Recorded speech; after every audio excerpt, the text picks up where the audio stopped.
and then as it gets dull, again, if you have to resheath it, there, finally, like you have to kind of almost put it on your butt, which is really weird. That's what she said. So we're gonna do another one of these. There's a reason why.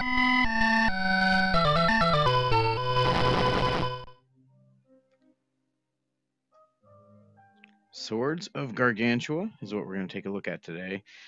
This is it's probably be a fairly short review on my part, at least, because I don't want to say there's not a lot to the game, because I'm sure there's way more that I haven't unlocked yet, but the premise is pretty easy to see right away. So there is a bit of a story or lore to it.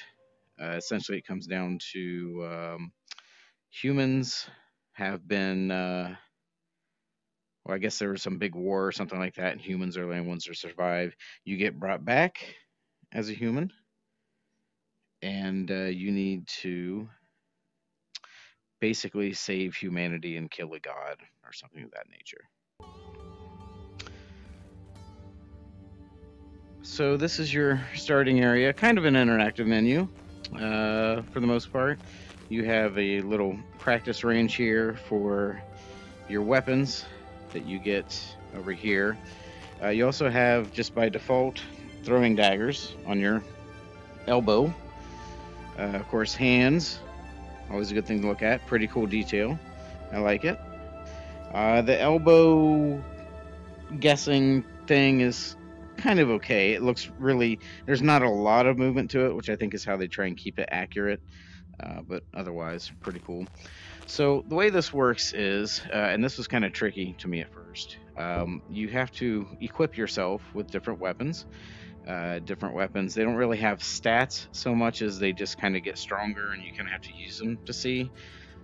So maybe that'd be one thing I'd like to see, is maybe a comparison of just how much this Crimson Longsword versus a Crimson Sword.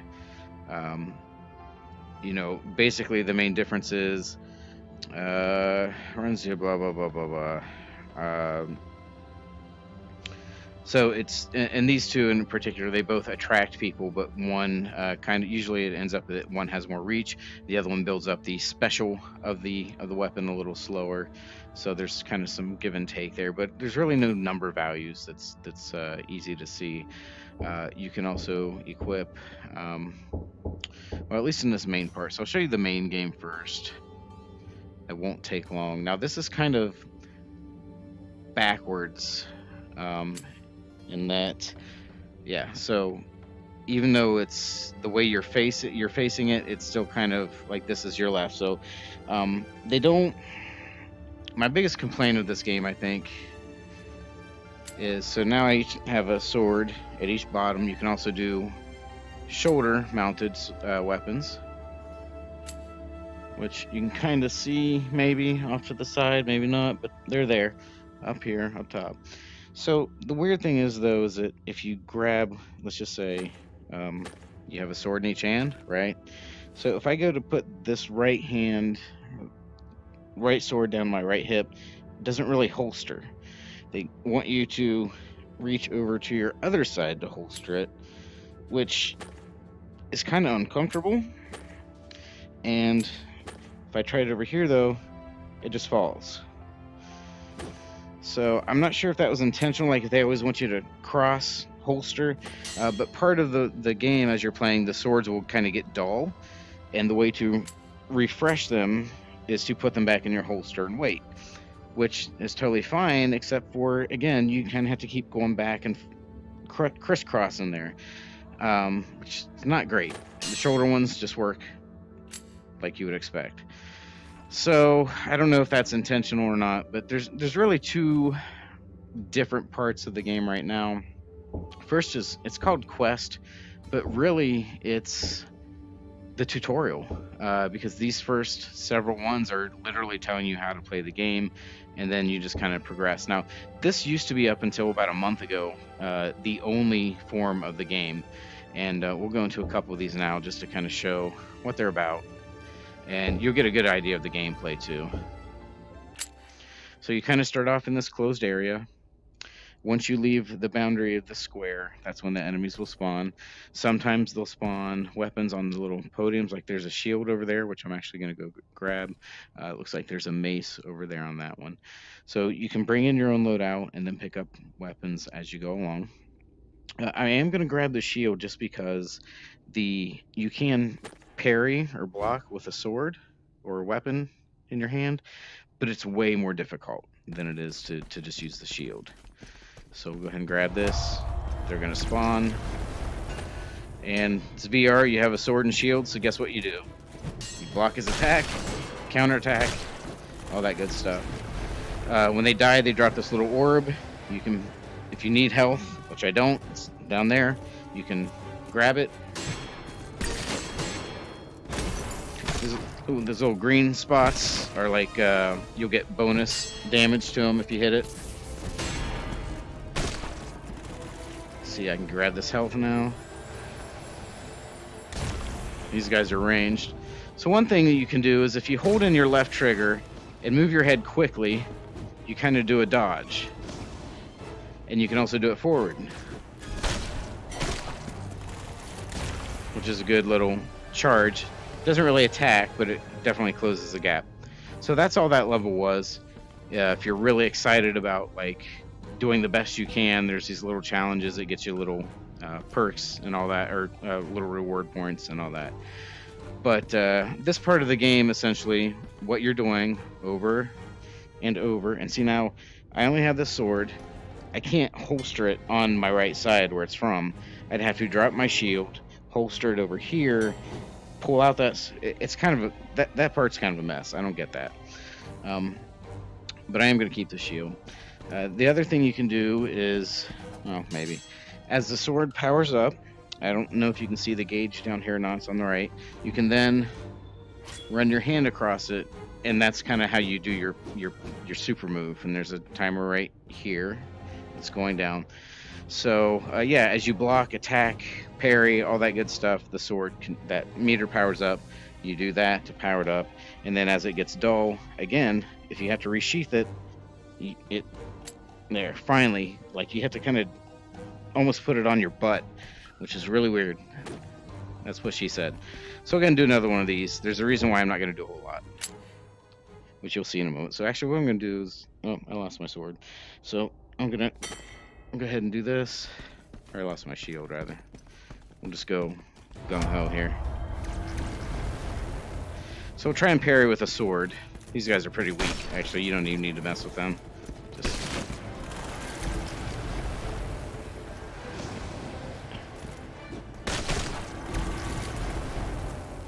These are the guys you need to watch out for. See, and that was a power attack, which if you don't have a shield, knocks you. There, I got that one. Oh, see. So you gotta learn their patterns. You can't just go in and start flailing.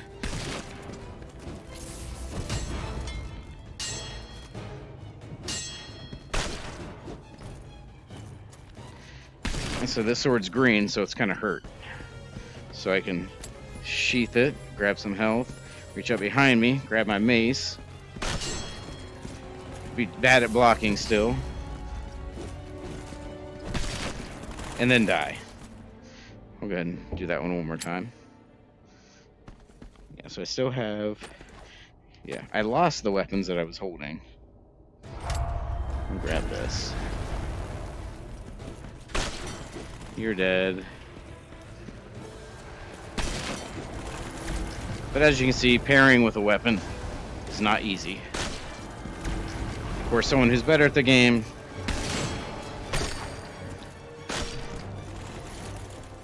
Yeah, that was much easier that time. So I definitely recommend a shield. I'm going to go ahead and leave here.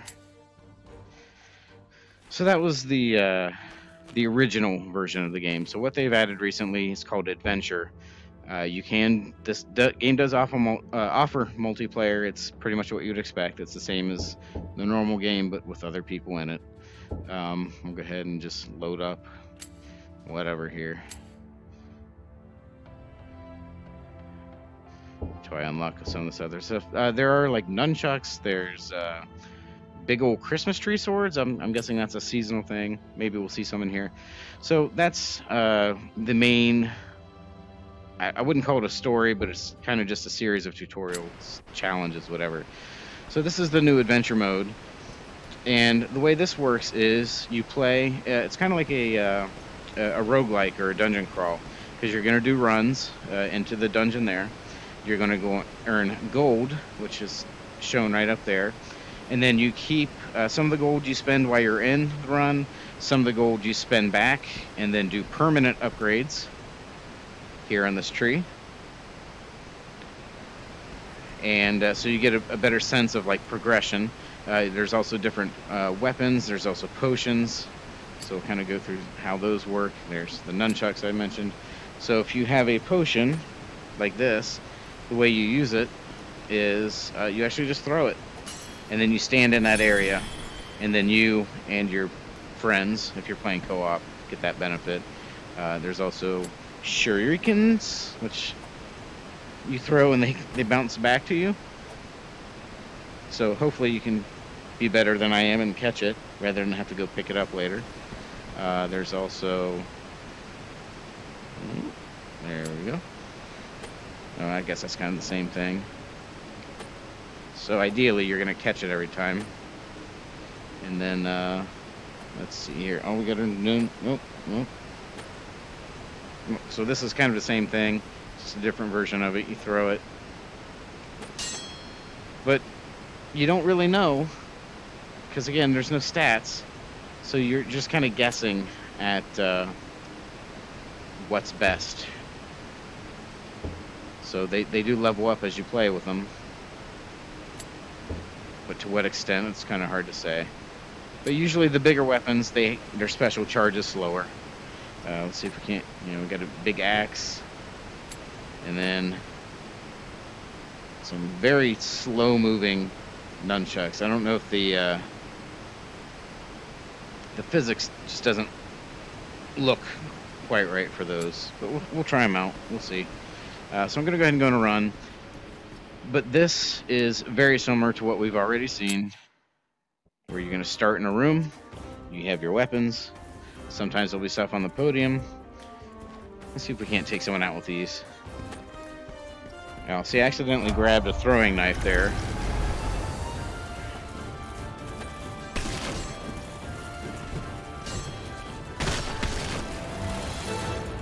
Yeah, so those do work. So that was level 1. And now you have the choice where you can shop. I probably don't have enough gold for anything here to shop. Well, I do a little bit, but nothing I really want. And then you also have, what was that? Yeah, okay. So now you can go to either floor 6 or floor 4. So depending on if you're wanting to go up higher to level up quicker, or if you just kind of want to grind out and get some coins, you then go to the next room. Very similar to all the other ones. The setup is kind of random. The enemies you face, kind of random. But obviously, the higher the floor, the bigger the difficulty. These guys are a pushover. You can also lock on, which I would not recommend. You do that by the right trigger. Just because in VR, it's kind of a weird thing. I normally have to do snap turn as it is. I'm done with you. Oh, someone else? Oh, I didn't even see that guy.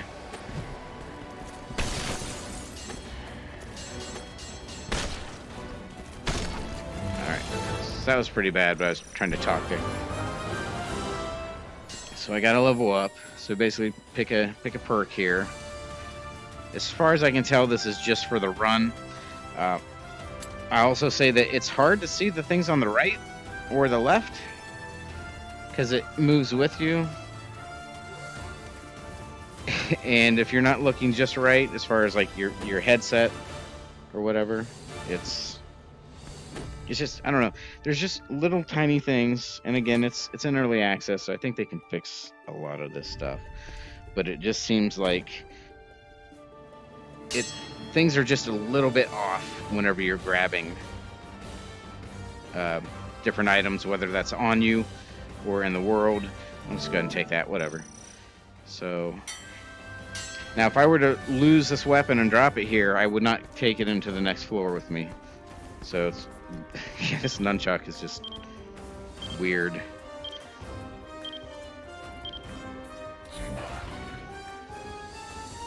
So we're going to keep going. And then sometimes they'll throw little multipliers or alternate traits to the match to make it harder.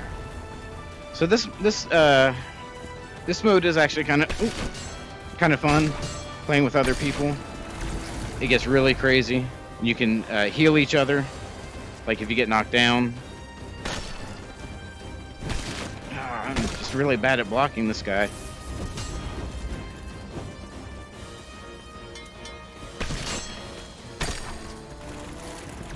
Let's see if he gives me some health.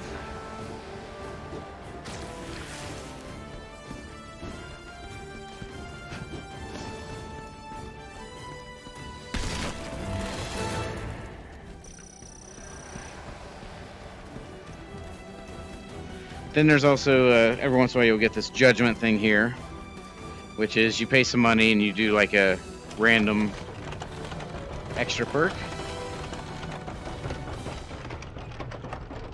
I don't know what the blue is. I've never landed on a blue one. So now we get extra attack power. This is kind of a... So I think you can actually reload here if you want. It looks like maybe... so let's just do all nunchucks because we're almost dead anyway. And I guess that's kind of, oh, I guess you can't. So only do one. Oh, let's fix this. The swords don't really feel that different. That's kind of why I'm not really doing anything with them right now.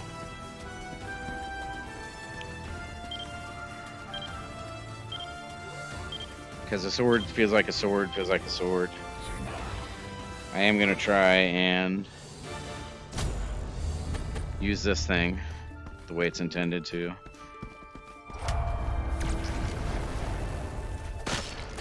Oh. Yeah, he got me. So yeah, I don't think this is a bad game by any means. There's a lot of promise. It is still in early access. Now, there is one other mode, which is that event mode. I'll see, here's my... So that's what I managed to bring out with me. And then these are the upgrades or rewards for my existing stuff. So we're going to go ahead and quit. There's one other mode that I'm not going to do because it's very much the same thing. That is this event thing here. And the way that works is there's a pillar in the middle of a room, and you and presumably other people online, because this is kind of like a community deal, you just defend it. And so there's just endless waves of enemies that are spawned. They try and attack it. You have to stop them from getting it. So it's kind of like a horde mode in a way, or horde mode, horde defense, something like that. But the gameplay is still the same. You're still choosing a loadout from up here. You're still trying to last as long as you can, still trying to parry, still trying to attack, and all that stuff. So I really like what's here. I think there's definitely some tweaks that could be made with the placement of the weapons, and maybe some more information on those weapons so you get a better idea of exactly how much damage you're doing, or maybe some variance in the weapons, because it does look like there's a lot, but a long sword, a short sword, and a medium sword all kind of feel the same. So then these knives are limited. Yeah, I like what's here. I think they could, you know, like I said, that one mode they just recently added is probably the most fun of the ones that are in there. And there's very few games like this that allow you to do multiplayer. So I think that might be also one of its biggest advantages right now. But Swords of Gargantua, I do enjoy it for the most part, and I think it's worth checking out.